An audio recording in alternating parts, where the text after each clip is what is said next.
And welcome back to Jacket Talk. Sorry for the technical difficulties last week, but we're back and better than ever here to give you a BW football special. I'm Alex Jones, I'm Nick Rizza. and let's get it started. All right, Well- so should we recap last season? Yeah, might as well start with that. All righty. Well, we're looking at a 7-3 overall record for the Jackets coming into last year. Big improvement over the years past where we were 5-5. Yeah, I would have to agree with that. That was kind of a letdown year for some people. It's a lot. You have high hopes, and then some games just don't go your way. You know, you got that tough loss versus Ohio Northern, Yeah. losing by 2 in the final seconds of that game. I think that set the stage for that whole season, you know? Yeah, I mean, looking at that, and even the Marietta game was a close game if you don't have an interception by Luke Riemenschneider. 4-6. Yeah. It was that kind of season last year. Things just didn't click, Yeah. and it showed in a lot of the scores. A lot of the games we fell behind early, and then it seemed like we just flatlined from there. Yeah. And we had a couple big blowouts in that season. But kudos to the team, though. They got in the offseason program after that rough year. They got going after it, and they come back with 2 more wins going 7-3. Yeah, you look at both sides of the ball, you're replacing some key players. Like I said, Luke Riemenschneider was one. Who And was absolutely a stud. on defense, he was big for us. And then you have Tyler Maglin kind of stepping up and being the permanent one and the go-to guy going into his senior year for the Jackets. Up and had, he was top in the nation. Unbelievable year. We could Arguably. rack off the stats to you. I mean, the kid played out of his mind running and throwing the ball for the Jackets. In a 7-3 season, like you said, improvement there. In the conference, 7-2. That's huge. Yeah. You know, your 2 losses are, Carroll, who we can talk. We're going to talk about that game in a bit, and then obviously Mount Union. Mount Union is the go-to team. National champions last year. I mean, you go team like that. I mean, you don't want to chalk it up as a loss going into the season. You can't have that attitude, but everyone's picking Mount Union in that game. Right. I mean, defensively, they stepped up big time, scoring a less touchdown, 23 points allowed per game as opposed to the 30 the year before that. Bringing the defense with their big step up from last year, they're returning almost everyone this year. Oh, yeah, So I expect you them lose. to be They a lost their dominant defense. Right, like I said, they lost their 2 interior linemen, the guys that shared time there, Lawrence Wolf and Ian Harmon at that position. And then kind of their go-to middle linebacker, Tyler Burdorf, was a senior. He's going away. But they got a lot of young, talented linebackers filling the role. You got Sam Groff coming back. Brian Stepp saw some time with Burdorf going down with injury. You have John McElfresh and Sean Nischwitz, who showed some good play as a young guy stepping in there. But, yeah, everybody's got experience in that core. They're returning a lot of guys, especially in the secondary. It's going to be a great year for the Jacket defense. 2 defensive tackles. Yeah. The 2, Shark and Anton, are the 2 tackles that come into this season. They repped in last year, too, because Right. defensive linemen rep out, rep in. So they're going to be prepared. They have experience. It should be an exciting time for the defense this year, I think. I think they're going to set the stage this year. Yeah, and there's going to be guys coming in like there is every year. Who knows what you're going to get. High school kids have never seen the game at this level yet before, but they're going to get the reps and they're going to get the practice, and there might be some new faces on that line to help step in as well. But that's true on both sides of the ball. I mean, even looking at the offensive side of the ball, I mean, you want to talk about dominant in some games. Oh. I mean, just absolute offensive performances by What everybody is the on Audubon game. They went down there. Oh, I mean, we can touch on it. I mean, that Otterbein game, that was a grudge match game. That was you've embarrassed us the past 2 years. Guess who's here to embarrass you for once? At their place. At their place, Great win. a 55-21 win there. I mean, and like we said, both sides of the ball played well that game. You're scoring 55 points, you're going to win the game most likely. Hopefully, yeah. Better. The defense got to come to You better play. win a game if you score 55 points. I mean, that speaks to everybody on both sides of the ball. I mean, you look at offensively, you had the senior running back in Ike, who had a great year, coming off an injury. Some say could have been career-ending, but the kid great doesn't take no story, for though. an answer. And then you got the 2 young bucks in Adam Blake and Austin Smith. Adam Blake runs with a kid without a head. I mean, Yeah. he has no regard for his body. Yeah. He just throws it around there, and it shows. That could be dangerous, but I don't think anybody on anybody's opposing defense wants to meet him in the hole. He's one of those guys you hate playing against but love playing with. Right, and then you got Austin Smith, who's the shiftier of the 2, the more straight run speed. He saw a lot of varsity reps as well. Both of them did, and it's a good 1-2 punch, honestly, going into the next season. Awesome next year. Like we said about recruits and stuff, you don't know if there's going to be a third guy coming in. You got some people coming back off injury, maybe going to get some touches. But, yeah, it's exciting. And then the entire receiving corps is back. Yeah, absolutely all of them. Yeah. Like we were saying with the running backs, in today's football, you have to have 2 running backs because the wear and tear they take in a game, they need the breaks. And you keep them both fresh, throughout the whole game, especially if they're changing speed backs with the power and speed. That keeps the defense guessing every time they're on the field. Right, and speaking of them, and speaking of wide receivers, we have to have one of the Yellow Jacket wide receivers with us. Brian Cook, how you doing today, Brian? I'm doing well. How are you guys doing today? You know, a lot of experience coming back for the wide receivers this year. What are you guys looking to coming up? Well, we got a lot of guys coming back, and, we know the offense very well, and I think that, next year is going to be a big year for us, just fine-tuning what we know and just getting better and just getting after it each and every day. What's the one game or one team you guys look forward to playing the most in this upcoming season? Well, it's always, everybody says Mount Union. Right. But personally, I think that the biggest game that we want to play in is John Carroll because, that was one that we let slip away. And I think that next year is going to be a big year for us. That's going into their house, too, a night game at old JCU. Well, we remember – a lot of us are, seniors now, so we remember 2 years back how it went, and we just kind of want to give them a little taste of what they gave us then. For you personally, you started off here at BW as a defensive back. Now you make the switch over to the offense and playing wide receiver. How's that transition going for you? Well, at first it was a little difficult. I hadn't played receiver since high school, so I was learning some new things, technique-wise and whatnot. I had to transform my body a little bit, cut some weight, but overall I think it was a good transition. I really liked it. The coaches took me in with open arms, and, that's all I could ask for. I believe there was a stat last year that every game you scored a touchdown, the Jackets won. What do you respond to that? Well, it's funny because I didn't really know that until you guys just told me that. But it's nice to know that if I get to contribute, that can lead to a win. But I think overall it's a team effort, right. And if I'm able to put my hand in the jar and do something nice, that's great. But as long as we're out there, we're all doing our part and we all get in the win together. That's all that really matters. Like we were talking about earlier, Tyler Meglin, amazing year throwing and running the ball. Yes, one of the best dual threat quarterbacks in the nation at the level. How do you see the transition from going from Tyler, a running and passing quarterback, to now Robbie Plagans, who I've seen the kid throw. He played in that game at the end of the year. He has an absolute cannon for an arm. The kid can put the ball in the air. So are you looking forward to maybe more of a pass-heavy offense or more of just airing out the ball? I think that, as a receiver, you want to catch the ball as much as you can. But, right. I think that, obviously it's a big loss losing Tyler. He was a great guy, great quarterback, great leader. I think Plagans and also John Cromlick, a lot of those guys, they're coming in, stepping up, and they're working hard in the offseason. It's going to be a pleasure to play with them. They're all older guys. They all know what they're doing. They're working hard. So I think it's going to be a great year. It's going to be awesome to get some more balls. I would have to agree with that. We appreciate your time, Brian. Thank you for stopping by to answer some of our questions. No problem. Thank you. And that was Brian Cook, Baldwin Wallace wide receiver for the Yellow Jackets. I expect a lot of them out this year. That all of the second year guys. over to the wide receiver, I think that's going to really help him with his experience catching balls and running routes. Right, and we touched on Plagans a little bit. Like I said, he played the game at the end of the year.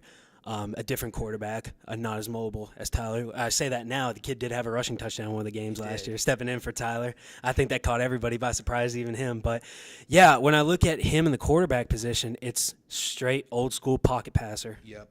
The O-line, that's going to make a big difference for the offensive line this year, too. They lose 2 All-Americans up front. And with Tyler back there, he made a lot of plays on his own.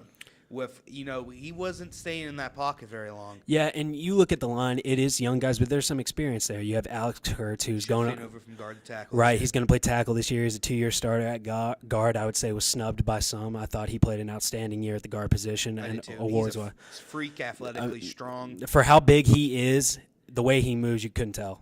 Exactly. I think he's going to be the set in stone of that offensive line there with some young guys coming up behind him. Yeah. I think he's going to have to lead. But those young guys have time, too. You look at Andrew Sorosky and you look at Josh Rice. They saw some time last year. They did. You have some other guys stepping in, Kevin Jacobs along that line, too. And the center's open right now. So who knows who's going to be there come the season. They're going to bring guys in, see who there's. But people are going to say, yeah, it's a young line, but there's an experienced young line. Exactly. They had a couple games last year that they all got to get in. We had a couple blowouts, fortunately. So they have some varsity experience, which really helps, even if it's in scrub time, per se. It just being out there in the field, the game's faster than in practice. Right. So that experience carries over to the next year. And I'm not even saying blowouts. Like, there were some injury problems last year, too, with guys going down. So they're stepping in up against first-teamers. Yeah. There were instances over the past years where people like Alex Kurtz had to step in for injuries late in the year, and he's a freshman going up people from Mount and Otterbein and stuff like that. So, I mean, it's answering the call when it rings. Yeah, I think as the offensive line goes this year, so with the team. The wide receivers are all coming back. Quarterback, we're going to have maybe a little bit of drop-off because Tyler Maglin led the country in a lot of stats. But I don't see it being a whole position drop-off. Yeah, and looking at that, they're going to adjust. I mean, obviously, when you have a dual-threat quarterback as opposed to a pocket passer like that, the offense is going to have to make the adjustments necessary to accommodate that. But, yeah, when we look at that side of the ball, I think they're going to score a lot of points this year. They got a lot of returning guys there. Brian Cook, Tyler Wolf, Mike Wagner, a bunch of guys. So, yeah, I'm looking forward to what the offensive side of the ball does this year. It's Coach Crow's second year at the helm of the offense. Right. So the install is already in. Right. Now it's just executing what they put in last year. A lot of, when you switch systems, you look at any league, any team, they struggle usually that first year. Yeah. And we took it by the storm, and we had a pretty good year last year. That makes me really excited. It was a unique system, too, because it was complicated enough to where I think it threw teams off, but not so complicated that it couldn't be done. Yeah. Because you look at what they do snap count-wise, like OSU did, with the clap count and stuff like that. So, yeah, it makes it tougher for defenses to pick up on. It makes it easier to get the play calls in and catch people off guard. But, yeah, it's unique to what they do, and they do it well, and they're just going to get better with the second year of it and with Coach Crow running that offensive game, like you said. He was a nationally renowned coach last year. He won some award. I can't remember what it was called. But just having that coaching staff here, no coaches left last year. Right. All coming back. I think that's going to help solidity. Coach Snell's, 30th year here or something like that? He's up there. That's for sure. He's BW till he dies. But it should be an exciting year. Let's go through some predictions for next year. You want to look at the schedule? Yeah, let's take out the schedule. All right, let me pull up next year's schedule. We're obviously all right. We open up against Defiance. That's a night game at BW. Thursday night game. Come on out, seriously. Yeah. Thursday night, you got no excuse not to come out. Yeah, if you haven't experienced a BW football game, let alone at night, the atmosphere is incredible. It's unmatched in some instances. The fans always come out and put up a great, cheer for everybody and fight hard. But I believe we led the ONC in attendance last year. I would have to check that, but it wouldn't surprise me as packed as most of our games were. I mean, we were at every single one of them. Oh, yeah, both of us. We saw both amazing games and some heartbreakers, but we can even touch on that some too when we look at some of the heartbreaker games last year. The Carroll game. Yeah, that's one of my wins this year. I'll put that in pen that we beat John Carroll this year. Oh, I'd get right behind you on that. That was a game where some things happen. You get the late half score, and they go up 14 to whatever it was going into that, and then they get the field goal later. And you're driving those last two. It's the 2-minute drill. You're driving the last 2 minutes of the game. You're at year 40 around midfield, and fourth and two. You call up a run play. It's there, but just trips. It's just one of those freaking nature type things. Yeah, I mean, it's unfortunate. It was a tough loss, but that speaks to the team and how different this team was from teams past, because you lose a game like that, it's a heartbreaker. They won 5 in a row after that game. That's coming off a big win against ONU last year, a big upset. Blocked field goal wins the game. 28-27.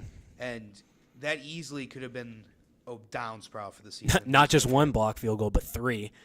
Some PATs, but blocked kicks, period. I mean, it's hard enough to block one in a game, let alone PATs 3. PATs are harder to block, in my opinion. Oh, yeah. He's got more arc on the ball. But again, it speaks to how different this team is. Yeah, they're mentally there. Yeah. And, I've been in a couple spring ball practices this year. Right. They're flying around. They're energetic. It's cold outside. No one's complaining.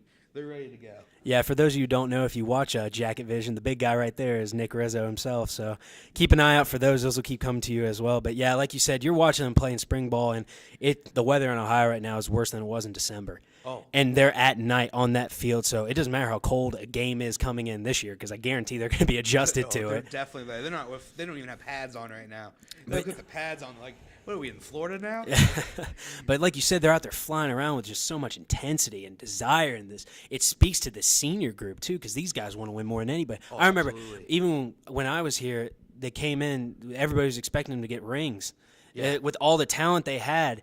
And another 6-4 season. But looking at this year, even if you say the talent isn't there to when we were freshmen, my God, the heart and fight that these guys has is unmatched. On top of that, the confidence this year. Oh, yeah. I had an interview with Coach Snell the other day, and I asked him, what do you see this year different than last year? And his thing was confidence. These guys come out to practice. They know they're good.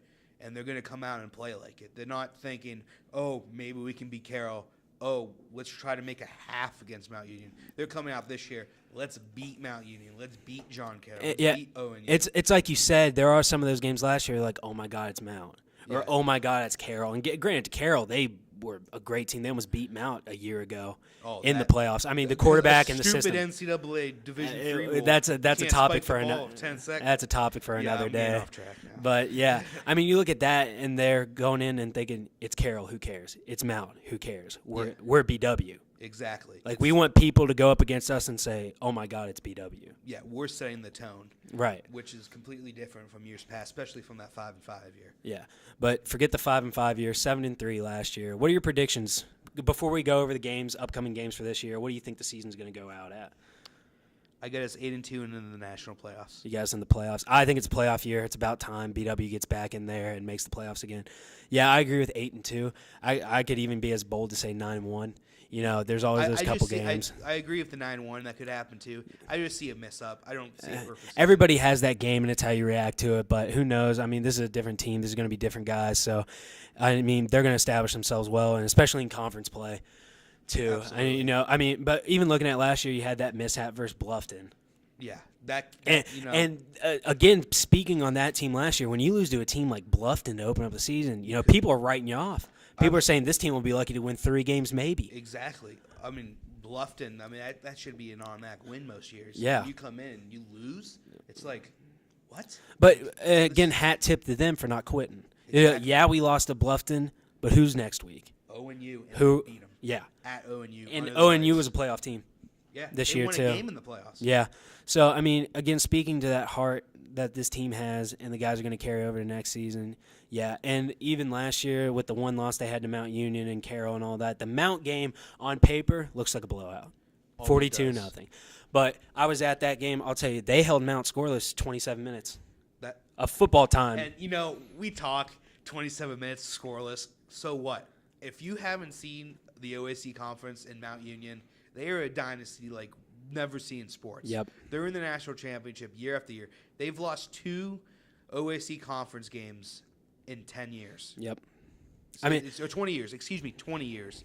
That's 2 games in 20 years. That's insane. I mean, it's an absolutely dominant program, but we'll touch on that because even, you know, everybody makes mistakes. Exactly. Here's the thing: they throw 2 picks, they have the kickoff fumbled, and you know BW turns any of those into a scoring opportunity. I think Mount's shaken. It's a I different mean, game. They don't know what to do because I look at that team and it's somebody who's never had to fight back from being down. Exactly. It's always we're up 40 at Especially in half. conference. Yeah, Especially in and I mean when you're going up against like teams like Wilmington and Marietta and stuff like that, it's just I mean the second team might as well start the I game. mean, they look at the OAC conference as a preseason. Yeah. They really do.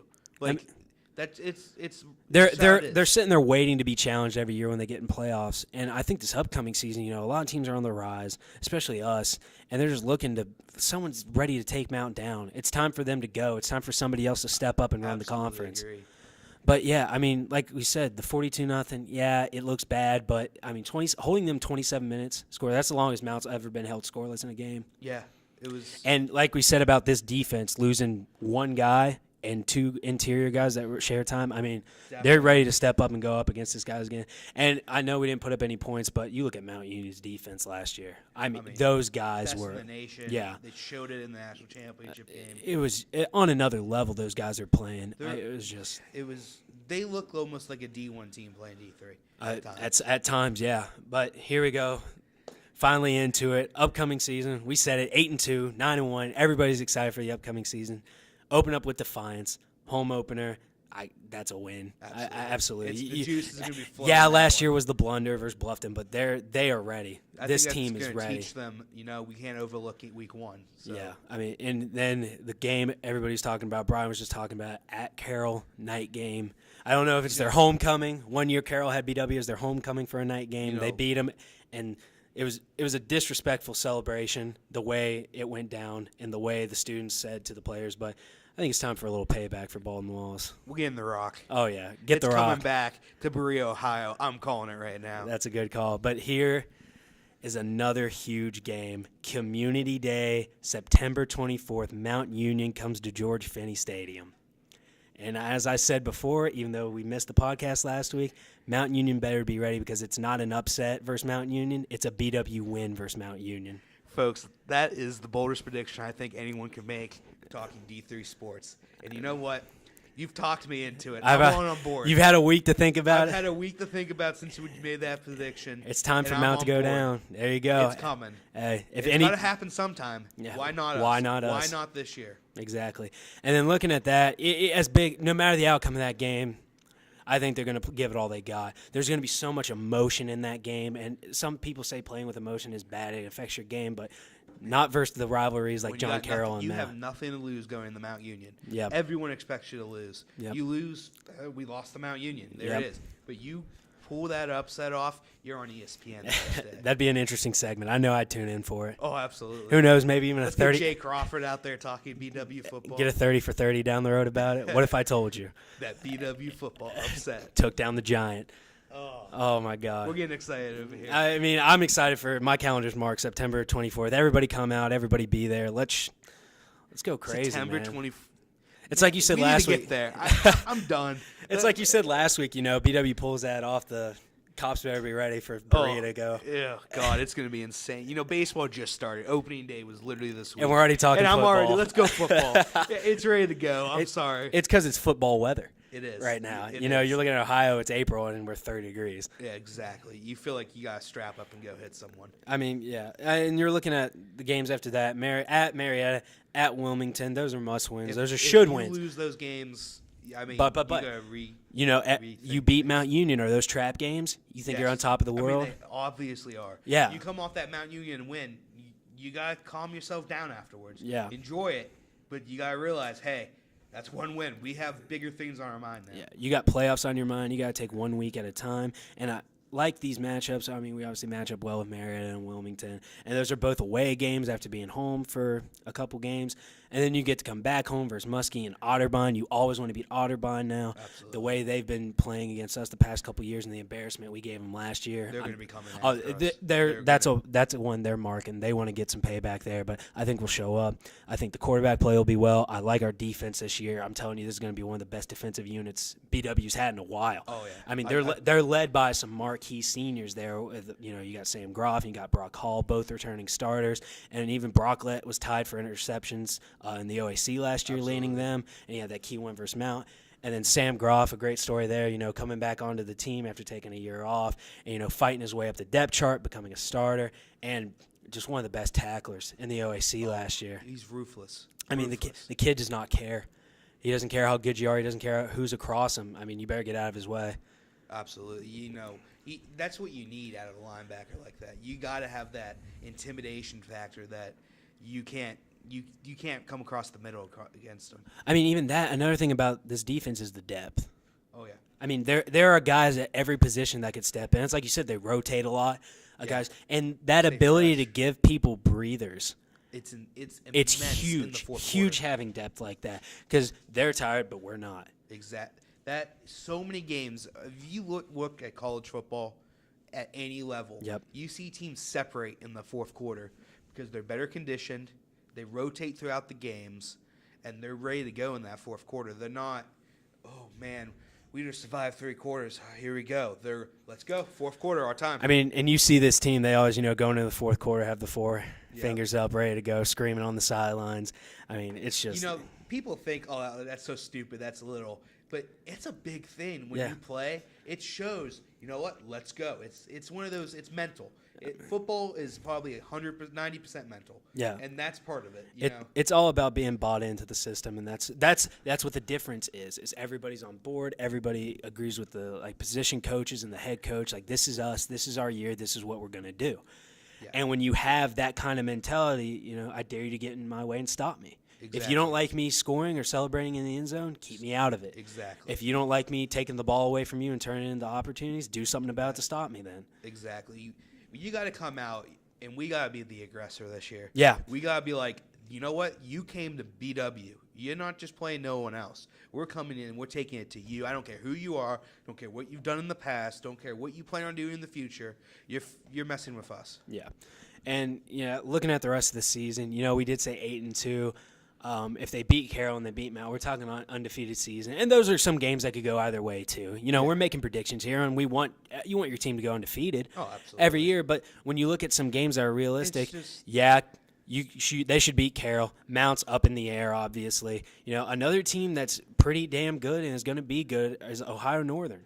Again, they're sneaky good. They were the last team to beat Mount Union. Yeah, they've always had a great program. They're going to be hungry coming after us. Yeah, they should have won that game. Let's just say it. You missed 3 extra points and field goals and lose by 1. First of all, kicker. Love kickers. Shout out Joe. But if you miss an extra point to lose a game, you're hanging your head for a while. But yeah, it's a tough team, and Heidelberg's always tough. They had a down year last year, but they've rebuilt this year, and the staff's preparing the team right. That's another tough. We're in the best conference in America. Yeah, I will put that down.